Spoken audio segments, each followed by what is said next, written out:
এই যে বাপি যাচ্ছে সামনে, তেড়ে ফুরে চালাচ্ছে এখন একটু। এই জায়গাটা অবশ্য গত 2 বছর ধরে একই রকম আছে, একদম একই রকম। কারোর হেলমেট নেই, তার মধ্যে কোলে বাচ্চাটা ওরমভাবে ঝুলছে, চালিয়ে যাচ্ছে বেপরোয়াভাবে, মানে কোনো চিন্তাই নেই এদের। দেখি বৃষ্টি হয়ে গিয়ে দুপাশের এই জঙ্গল কি সবুজ লাগছে। এরকম বৃষ্টি খেয়েছি, জুতো ভিজেছে, মোজাও ভিজেছে। এই যে মোজা ভেজা হচ্ছে। কিছু আগ্রহী লোকজন জমে গেছে আমাদের অদ্ভুত পোশাক আশাক আচরণ এসব দেখে। সামনেও বৃষ্টি হওয়ার প্রবল চান্স রয়েছে। এই যে দেখুন আকাশে মেঘের অবস্থা, প্রবল চান্স রয়েছে। তো সেই জন্য এখন খুলছি না, এই রেনকোটটা থাকবে। এখনও মোটামুটি আমাদের 450 কিলোমিটার মতন যেতে হবে। এই হচ্ছে বারহি টোল প্লাজা, এটা পার করে এসছি আমরা। চলো, একটা ব্রেক হয়ে গেল, জল খেলাম অনেকক্ষণ বাদে, আর তার থেকেও বড় কথা চা খেলাম। লাল চা পাওয়া গেল এখানে বারহি টোল প্লাজাতেই, বাপি জোগাড় করলো একটা দোকানে কথা বলে, চিনি ছাড়া বানিয়ে দিল, কড়া লিকার। বৃষ্টি ভেজার পর বেশ ভালোই লাগলো, খেলাম, একটু বিশ্রামও হলো। এবার আমরা আবার এগোবো।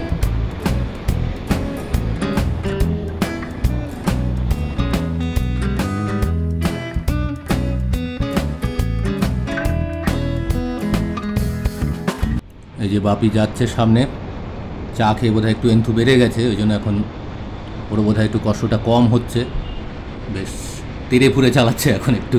আসলে রাস্তাটাও একটু কম্পারেটিভলি ভালো পেয়েছে ঝাড়খণ্ডে ঢোকার পরে।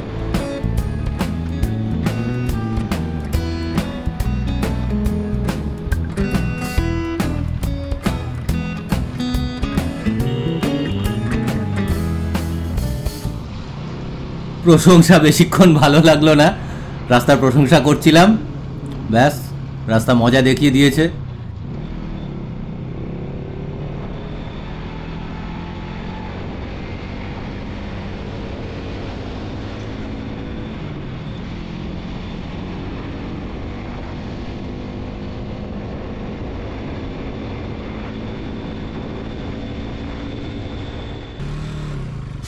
এত বৃষ্টির পরেও এখানে ধুলো, তার মানে ড্রাই কন্ডিশনে কীরকম পরিমাণ ধুলো থাকে এখানে।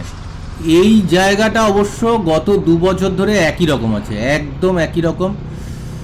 এই ব্রিজটা এইভাবেই অসম্পূর্ণ অবস্থায় বহুদিন ধরেই দেখছি, কোনো রকম পরিবর্তন এখানটায় নেই। গত বছর তো এখানে সাংঘাতিক কাদা ছিল।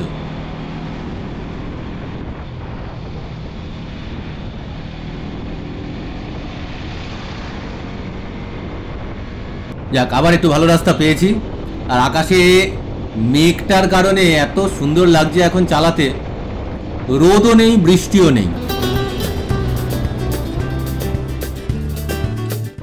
আরে ভাই দেখো কিভাবে বাচ্চাটাকে নিয়ে যাচ্ছে, কারোর হেলমেট নেই, ভদ্রমহিলা প্রপারলি বসেও নেই, প্রপার ব্যালেন্সে আমার মনে হচ্ছে, তার মধ্যে কোলে বাচ্চাটা ওরমভাবে ঝুলছে, আর এইভাবে লরির সঙ্গে সমান তালে চালিয়ে যাচ্ছে বেপরোয়াভাবে, মানে কোনো চিন্তাই নেই এদের। দেখি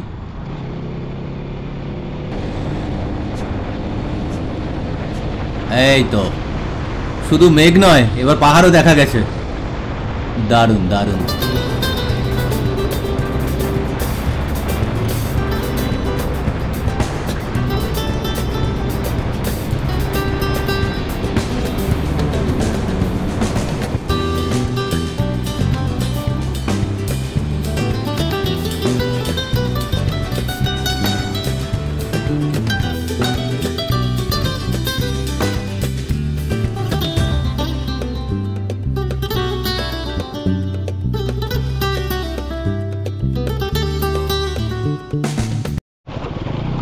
সম্ভবত গোবিন্দপুরের কাছাকাছি আসছি।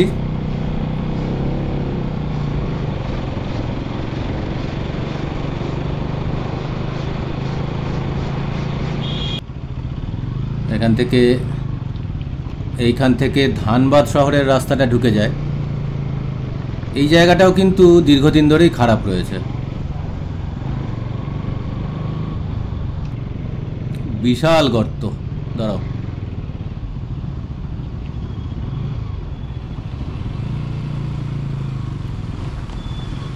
আহা, পরেশনাথ রেঞ্জ শুরু হয়ে গেছে। এইবার বোধহয় সামনে ওই সেই ঢাল তরোয়ালের দোকানপত্রগুলো সব দেখতে পাবো। গত বছর মানে 2022-এ যখন যাচ্ছিলাম তখন এক দোকানে অনেকক্ষণ সময় কাটিয়েছিলাম, গল্প করেছিলাম ভদ্রলোকের সঙ্গে। ব্যাপক লাগছে। বৃষ্টি হয়ে গিয়ে আরও সবুজ হয়েছে সম্ভবত, পুরো রেঞ্জ দেখা যাচ্ছে।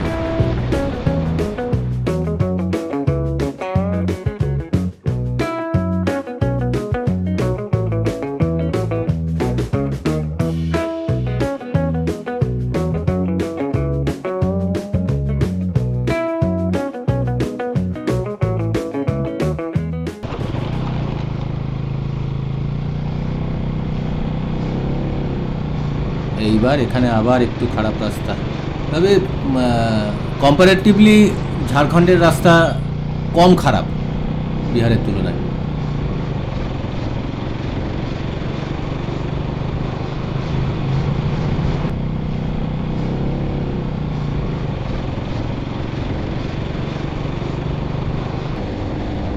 বৃষ্টি হয়ে গিয়ে দুপাশের এই জঙ্গল কি সবুজ লাগছে, কি সুন্দর লাগছে।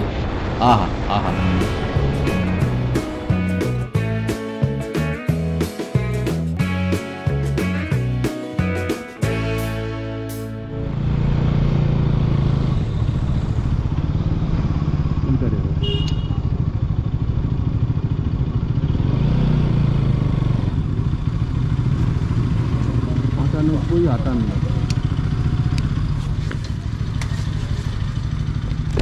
कार्ड में होगा तो कार्ड में,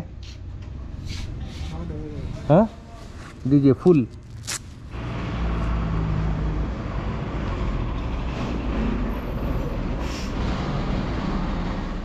চলো, তেল নেওয়া হয়ে গেছে, ঝাড়খণ্ডে রিফিলিং হয়ে গেল। অনেকটাই কম, এখানে 98 টাকা করে। ইনফ্যাক্ট বরাকরের কাছাকাছি যারা থাকেন ওয়েস্ট বেঙ্গলে, তারা অনেকেই ওই চিরকুন্ডা বলে জায়গাটায় চলে আসেন নদী পেরিয়ে পেট্রোল নেওয়ার জন্য। আর এইবার সম্ভবত আর খুব একটা খারাপ রাস্তা নেই, যতটা আমার মনে পড়ছে। ওয়েস্ট বেঙ্গল বর্ডার আর খুব একটা বেশি দূর নয়, ঢুকে যাব, বাড়ি ঢুকে যাব। এটা সন্দেহ যেটা ছিল সকালবেলা জার্নি শুরুর সময়, যে আদৌ ঢুকতে পারবো কি না, সেই চিন্তাটা এখন আর নেই। এখন ঢুকে যাব, যত রাতই হোক ঢুকে যাব।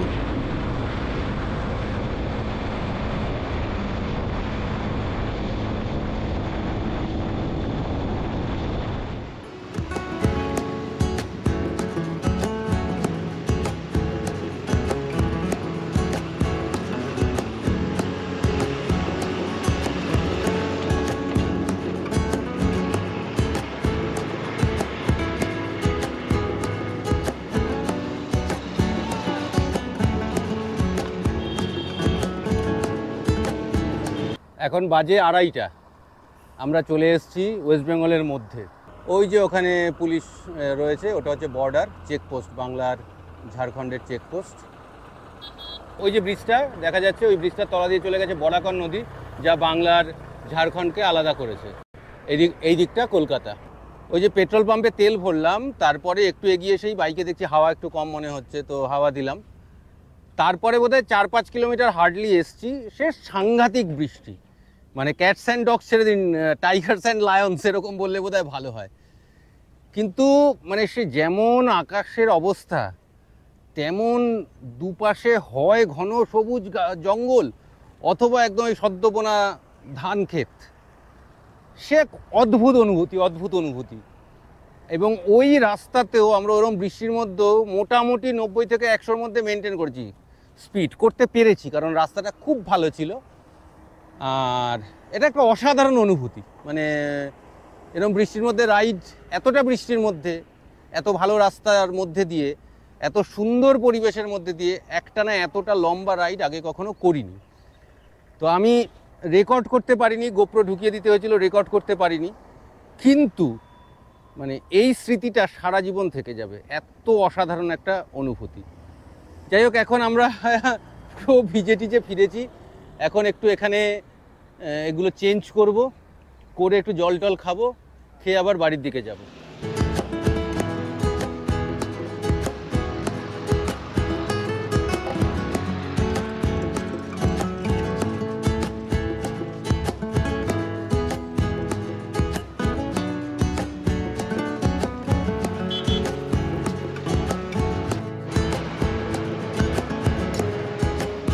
এরকম বৃষ্টি খেয়েছি, জুতো তো ভিজেছে, মোজাও ভিজেছে।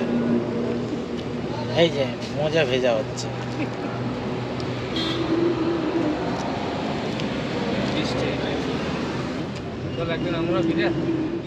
কিছু আগ্রহী লোকজন জমে গেছে আমাদের অদ্ভুত পোশাক আশাক আচরণ এসব দেখে।